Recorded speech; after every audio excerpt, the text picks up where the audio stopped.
തിരുവനന്തപുരം മൃഗശാലയിൽ സിംഹക്കുട്ടികളായ സിംഹയെയും സൂര്യയെയും പുതിയ കൂട്ടിലേക്ക് തുറന്നുവിട്ടു. ജനിച്ച നാൾ മുതൽ അതിജീവനത്തിനായി പോരാട്ടം തുടങ്ങിയ സിംഹക്കുട്ടികൾ മൃഗശാല അധികൃതരുടെ പരിചരണത്തെ തുടർന്നാണ് ജീവിതത്തിലേക്ക് മടങ്ങി വന്നത്.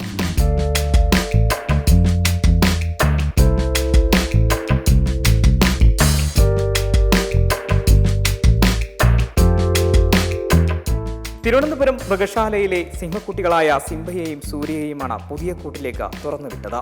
ജനിച്ച നാൾ മുതൽ അതിജീവനത്തിനായി പോരാട്ടം തുടങ്ങിയ സിംഹക്കുട്ടികൾ മൃഗശാല അധികൃതരുടെ പരിചരണത്തെ തുടർന്നാണ് ജീവിതത്തിലേക്ക് മടങ്ങി വന്നത്. മൃഗശാലയിൽ 2026 ജനുവരി 21 സിംഹ, സൂരി എന്നീ സിംഹക്കുട്ടികൾ ജനിച്ചത്. പിന്നീട് ഇരുവരും മൃഗശാല അധികൃതരുടെ പ്രത്യേക പരിചരണയിൽ ആയിരുന്നു.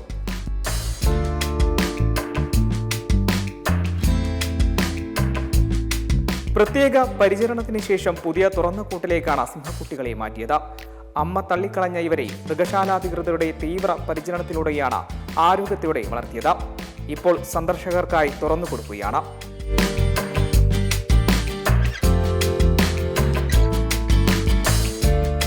ഏഴ് മാസക്കാലമായി പരിപാലിച്ച് വരികയാണ് സിംഹക്കുട്ടികളെയെന്നും ആരോഗ്യനില മെച്ചപ്പെട്ടപ്പോൾ പുതിയ ഇടത്തിലേക്ക് മാറ്റുകയാണെന്നും മന്ത്രി OJ ജനീഷ് പറഞ്ഞു.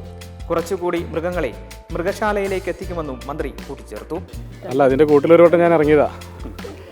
2023 ഇവിടേക്ക് കൊണ്ടുവന്ന ജൂൺ മാസത്തിൽ കൊണ്ടുവന്ന 2 സിംഹങ്ങൾ, നൈലയും ലിയോയും എന്ന 2 പേര് നൽകപ്പെട്ട സിംഹങ്ങളാണ്.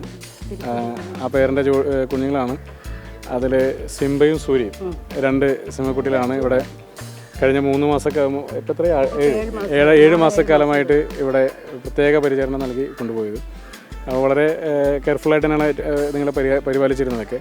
അപ്പോൾ ഇന്ന് സാധാരണ മറ്റ് മൃഗങ്ങളെല്ലാം തുറന്നു വിടുന്ന പോലെ തന്നെ അവരുടെ കൂട്ടിലേക്ക് ഈ സിംഹക്കുട്ടികളെ കൂടി മാറ്റിയിരിക്കുകയാണ്.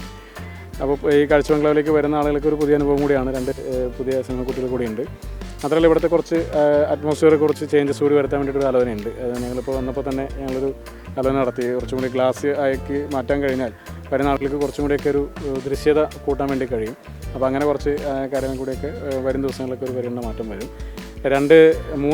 3 സീബ്രകൾ നാളെ രാവിലെ ഒരു 11 മണി 12 മണി കൂടിയിട്ട് ഇവിടേക്ക് പുതിയതായിട്ട് വീണ്ടും വരുന്നുണ്ട്. അപ്പോൾ കുറച്ച് കൂടുതൽ മൃഗങ്ങളെ കൂടി ഇതിൻ്റെ ഭാഗമായി കാഴ്ചബംഗ്ലാവിൻ്റെ ഭാഗമായിട്ട് എത്തിക്കാൻ വേണ്ടിയിട്ട് ശ്രമം കൂടി വകുപ്പിൻ്റെ ഭാഗത്ത് നിന്ന് സജീവമായിട്ട് നടക്കുന്നുണ്ട്. ഈ സിംഹക്കുട്ടികളെ സംബന്ധിച്ചിട്ട് അത് വളരെ പ്രത്യേക പരിപാലനം നൽകി പിന്നെ അവരെ പ്രത്യേകം അഭിനന്ദിക്കേണ്ട ഒരു കാര്യം കൂടിയാണ്. 3 ഉണ്ടായിരുന്നില്ലേ? 1 മരണപ്പെട്ടു പോയി. പക്ഷേ എങ്കിൽ കൂടി 2 സിംഹക്കുട്ടികൾ വളരെ കെയർഫുള്ളായി തന്നെയാണ് ഇവിടെ പരിപാലിച്ച് കൊണ്ടുപോകുന്നതൊക്കെ തന്നെ. അപ്പോൾ വളരെ മെഡിക്കലായ 2 സിംഹക്കുഞ്ഞുങ്ങൾ ഇതിനകത്തുണ്ട്. ഞാൻ നേരത്തെ ഒരു വട്ടം വന്ന് കാണാൻ വേണ്ടി വന്നതാണ്. അന്ന് പിന്നെ കൂട്ടിലൊക്കെ ഒന്ന് കയറി ഒന്ന് നോക്കിയതാണ്. ഇപ്പോൾ പക്ഷേ കൂട്ടി കയറാവുന്ന പരുവല്ല. അപ്പോൾ അതുകൊണ്ട് പിന്നെ സർക്കാരിന് വേറെ പ്രതിസന്ധി ഉണ്ടാക്കേണ്ടതുകൊണ്ട് നമ്മൾ കൂട്ടി കയറിയിട്ടില്ല. ഓക്കെ, ആനുവൽ എക്സ്ചേഞ്ച് പ്രോഗ്രാമിലാണ് ഇപ്പോൾ നാളെ വരുന്ന 3 സീബ്രകൾ വരുന്നത്. അതുകൂടാതെ തന്നെ കൂടുതൽ മൃഗങ്ങൾ എത്തിക്കാനുള്ള ഒരു ശ്രമം കൂടി നടത്തുന്നുണ്ട്. കരടി കൂടി വരും. അത് വരട്ടെ, വരുമ്പോൾ ബാക്കിയൊക്കെ പറഞ്ഞേക്കും. കൂടുതൽ മൃഗങ്ങൾ എത്തിക്കാൻ വേണ്ടി ഒരു ശ്രമം ഉണ്ടാവും.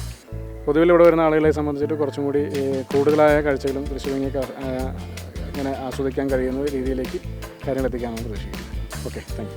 സിംഹക്കുട്ടികളുടെ ആരോഗ്യനില തൃപ്തികരമാണെന്ന് തിരുവനന്തപുരം മൃഗശാലയിലെ ഡോക്ടർ നികേഷ് കിരൺ പറഞ്ഞു. ഇവർ തിരുവനന്തപുരം മൃഗശാലയിലെ ഒരു ലയൺ പെയറിന് ജനിച്ച കുട്ടികളാണ്. അവരുടെ അമ്മ അവരെ റിജക്ട് ചെയ്തതിനെ തുടർന്ന് നമ്മൾ ഹാൻഡ് ഫീഡ് ചെയ്ത് വളർത്തിയതാണ്. ഇന്നിപ്പോൾ അവർക്ക് 7 മാസം പ്രായമായിട്ടുണ്ട്. അവർ ഇന്ന് വിസിറ്റേഴ്സിനെ കാണാൻ പറ്റുന്ന രീതിയിലേക്ക് തുറന്നുവിടുകയാണ്. ബഹുമാനപ്പെട്ട മന്ത്രിയാണ് അവരെ റിലീസ് ചെയ്യാൻ ഉദ്ദേശിക്കുന്നത്. സിംബ ആൻഡ് സൂരി എന്നാണ് അവരുടെ പേര്. ഒരു മെയിലും ഒരു ഫീമെയിലും ആണ്. ഇതിനിടയ്ക്ക് പല ചലഞ്ചിങ് ആയിട്ടുള്ളൊരു സിറ്റുവേഷൻസ് ഉണ്ടായിരുന്നു. അവർക്ക് ക്രിട്ടിക്കലായിട്ടുള്ള അസുഖങ്ങൾ വന്നു. രാത്രിയും പകലും ഇല്ലാതെ നമ്മളവരെ നോക്കിയിട്ടുണ്ട്. നമ്മളൊരു ഫുൾ ടീം തന്നെ അതിനായിട്ട് വർക്ക് ചെയ്തിട്ടുണ്ട്. ഇന്നിപ്പോൾ അവരെ റിലീസ് ചെയ്യുന്നത് എൻ്റെ സക്സസ് ആണെന്ന് കാണുന്നത്. അതെ, തിരുപ്പതി സൂന്ന് നിന്ന് കൊണ്ടുവന്ന ഒരു ലയൺ പെയറാണ് നൈല ആൻഡ് ലിയോ. അതിൽ നൈലയ്ക്കുണ്ടായ കുട്ടികളാണ് ഇവർ. ആദ്യത്തെ 3 പ്രസവത്തിൽ നൈലയുടെ കുട്ടികളെല്ലാം മരിച്ചു പോയിട്ടുണ്ടായിരുന്നു. ഇതേ റീസൺ കൊണ്ട് തന്നെ ഇത്തവണ നമ്മളതുകൊണ്ട് തന്നെ ഒരു ചലഞ്ചായിട്ട് ഏറ്റെടുത്ത് ഇവരെ ഫോസ്റ്ററിങ്ങിന് വേണ്ടി എടുക്കുമായിരുന്നു, ഹാൻഡ് ഫീഡിങ്. അതെ, തീർച്ചയായിട്ടും. സെക്കൻഡ് ഡേ മുതൽ ഇവർ നമ്മുടെ കൂടെ ഉണ്ട്. അപ്പോൾ അമ്മയുടെ പാല് കുടിച്ച് അന്ന് കണ്ണ് കാണാത്ത പ്രായമാണ്. 11 ദിവസം വരെ ഇവർ കണ്ണ് തുറക്കില്ല. അപ്പോൾ കണ്ണ് കാണാത്ത പ്രായത്തിൽ ഇവർക്ക് പാല് കൊടുക്കുക എന്ന് പറയുന്നത് കുറച്ച് ചലഞ്ചിങ് ആണ്. അവർക്ക് ആസ്പിറേഷൻ പോലത്തെ സിറ്റുവേഷൻസ് ഉണ്ടാകും. പിന്നെ ഈ കൊടുക്കുന്ന മിൽക്ക് ഫോർമുലാസ് തന്നെ ലയണിന് ഡിസൈൻഡ് ആയിട്ടുള്ളതല്ല. എന്നാൽ പോലും നമ്മളൊരു ഫ്രാൻസിൽ നിന്ന് ഇമ്പോർട്ടൻ്റ് ആയിട്ടുള്ളൊരു ബ്രാൻഡായിരുന്നു കൊടുത്തിരുന്നത്. എന്തായാലും അതൊക്കെ സക്സസ്ഫുൾ ആയിട്ട് നടന്നു. ഇപ്പോൾ പല സിറ്റുവേഷൻസ് ഉണ്ടായെങ്കിലും ഇപ്പോൾ ഒരു ഹെൽത്തിയാണ്. തീർച്ചയായിട്ടും ഇതിലും വലിയൊരു സാറ്റിസ്ഫാക്ഷൻ കിട്ടാനില്ല. കാരണം ലയൺ കപ്സിനെ വളർത്തി ഈ പ്രായത്തിലേക്ക് എത്തിക്കുക എന്ന് പറയുന്നത് ട്രിവാൻഡ്രം മൃഗശാലയിൽ 1989 ശേഷം ഇത് ആദ്യമായിട്ടാണെന്നാണ് ഞാൻ മനസ്സിലാക്കുന്നത്. അത് തന്നെ ഒരു വലിയ അച്ചീവ്മെൻ്റ് ആയിട്ട് കാണുന്നു. പേര് ഡോക്ടർ നികേഷ് കിരൺ, തിരുവനന്തപുരം മൃഗശാലയിലെ വെറ്ററിനറി സർജൻ.